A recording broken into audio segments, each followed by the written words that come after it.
تازہ ترین ویڈیوز کے لیے چینل کو سبسکرائب کرکے بیل آئیکن اور آل نوٹیفیکیشن پر کلک کریں تاکہ آپ کو ملے ہر اپڈیٹ سب سے پہلے۔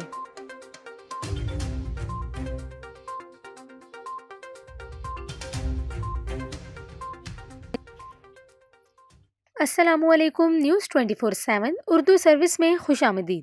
ناظرین، آپ کو بتائیں کہ حکومت پنجاب نے اسموگ کو آفت قرار دے دیا ہے۔ پنجاب کی صوبائی کابینہ نے آلودہ دھند کو آفت قرار دینے کی منظوری دے دی ہے۔ صوبائی کابینہ کی جانب سے 6 اکتوبر کو دی گئی منظوری کے بعد ریلیف کمشنر پنجاب نے پنجاب نیشنل کلائمیٹی ایکٹ 1958 کے سیکشن 3 کے تحت نوٹیفیکیشن جاری کر دیا ہے۔ نوٹیفیکیشن میں کہا گیا کہ اسموگ کو آفت قرار دینے کا فیصلہ پورے صوبے میں نافذ العمل ہوگا۔ آپ کو یہاں یہ بھی بتائیں کہ اسموگ دھوئیں اور دھند کا امتزاج ہے، جس سے عموماً زیادہ گنجان آباد صنعتی علاقوں میں واسطہ پڑتا ہے۔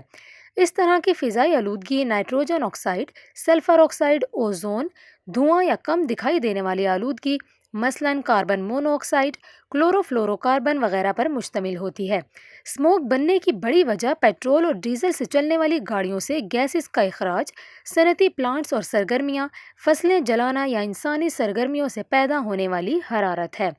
ناظرین، یہاں پر آپ کو یہ بھی بتائیں کہ پنجاب کے کئی اضلاع گزشتہ کئی سالوں سے موسم سرما کے آغاز کے ساتھ ہی اسموگ کی لپیٹ میں آ جاتے ہیں، جو دسمبر تک شدت اختیار کر لیتی ہے اور اس کے باعث آنکھوں اور گلے میں انفیکشن کے ساتھ دیگر بیماریاں جنم لیتی ہیں۔